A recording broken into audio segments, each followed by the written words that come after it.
India today सी voter Congress को 50 से 58 सीटें और बीजेपी को 20 से 28 सीटें। एक्सिस माई इंडिया कांग्रेस को 53 से 65 सीटें और बीजेपी को 18 से 28 सीटें। भास्कर रिपोर्टर्स पोल कांग्रेस को 44 से 54 और बीजेपी को 19 से 29 सीटें। रिपब्लिक मैट्रिज कांग्रेस को 55 से 62 और बीजेपी को 18 से 24 सीटें।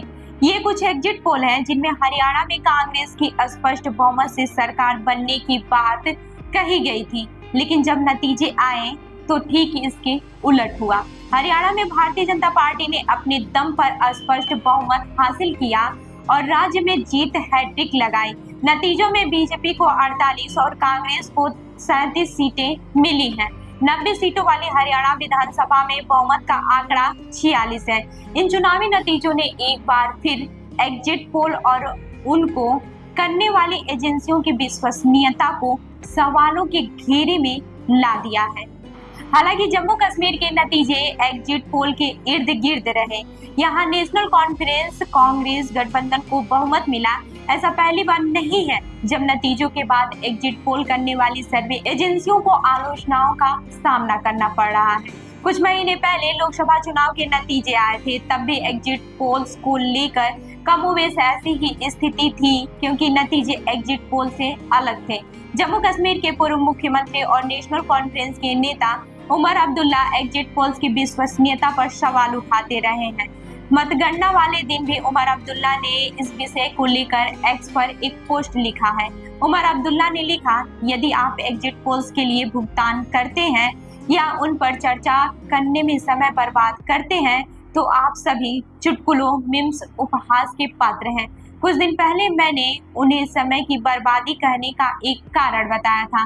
5 अक्टूबर को उमर अब्दुल्ला ने एग्जिट पोल्स को टाइम पास बताते हुए इग्नोर करने की बात कही थी। नतीजों के दिन ही पत्रकार राजदीप सरदेसाई ने सवाल पूछते हुए लिखा, एग्जिट पोल से एग्जिट तक। पत्रकार निधि राजदान ने भी एग्जिट पोल को लेकर अपनी राय साझा की है। सोशल मीडिया प्लेटफॉर्म एक्स पर निधि ने लिखा, अगर अब भी कोई एग्जिट पोल की गंभीरता से लेता है तो वो मजाक का पात्र है। पिछले साल के अंत में मध्य प्रदेश और छत्तीसगढ़ में विधानसभा चुनाव हुए थे। यहाँ भी नतीजे एग्जिट पोल के मुताबिक नहीं आए थे। आखिर हरियाणा समेत दूसरे राज्य में ऐसे अहम मौकों पर सर्वे करने वाली एजेंसियों से चूक कहाँ हुई है? इस सवाल के जवाब में centre for the study of developing studies Lokniti के सह निदेशक professor Sanjay Kumar exit polls की कार्य पद्धति को कटघरे में खड़ा करते हैं। संजय कुमार कहते हैं, जिस तरह से धड़ल्ले से पोल्स सामने आते रहे हैं उनमें मेथोडोलॉजी को फॉलो नहीं किया जा रहा है। कोई भी पोल करने से पहले वोटरों के पास जाना होता है और कुछ सवाल पूछने होते हैं, तो कम से कम सभी एजेंसियों को ये सवाल, वोट शेयर और अन्य जानकारियां सामने रखनी चाहिए, क्योंकि इसके बाद ही हम सही आकलन कर सकते हैं। संजय कुमार का कहना है कि मेथोडोलॉजी यानी कि कार्य पद्धति में जरूर कुछ न कुछ गड़बड़ी है, तभी ये सारे एग्जिट पोल गलत साबित हो रहे हैं।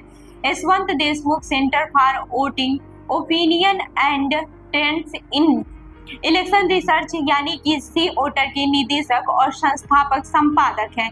सी वोटर भारत के चुनाव संबंधी सर्वे के लिए एक जानी मानी एजेंसी है और 2 राज्यों के विधानसभा चुनाव में सी वोटर ने इंडिया टुडे मीडिया समूह के साथ एग्जिट पोल सर्वे किया था।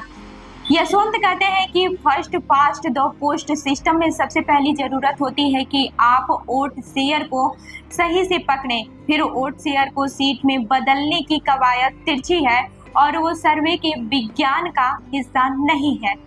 इसलिए ब्रिटेन में सिर्फ वोट शेयर बताया जाता है, सीटों की संख्या नहीं। एजेंसियों का काम वोट को सीट में बदलने का नहीं है, यह काम सांख्यिकी विद करते हैं। यशवंत आगे बताते हैं, सी वोटर ने हरियाणा में 10 साल सत्ता में रहने के बाद बीजेपी के वोट शेयर बढ़ने की बात कही है। कांग्रेस का भी वोट शेयर बढ़ने की बात कही है, क्योंकि वो अन्य क्षेत्रीय दलों के वोटरों को अपने पाले में खींच रही है। आम धारणा यह कहती है कि जिसे वोट ज्यादा उसकी सीटें ज्यादा, लेकिन first past the post system में ऐसा नहीं होता है। वह कहते हैं कि आज हरियाणा में कांग्रेस को बीजेपी के बराबर वोट मिला, लेकिन सीटें नहीं मिली। कर्नाटक में बीजेपी जब जब सत्ता में आई तब तब कांग्रेस का वोट शेयर ज्यादा रहा।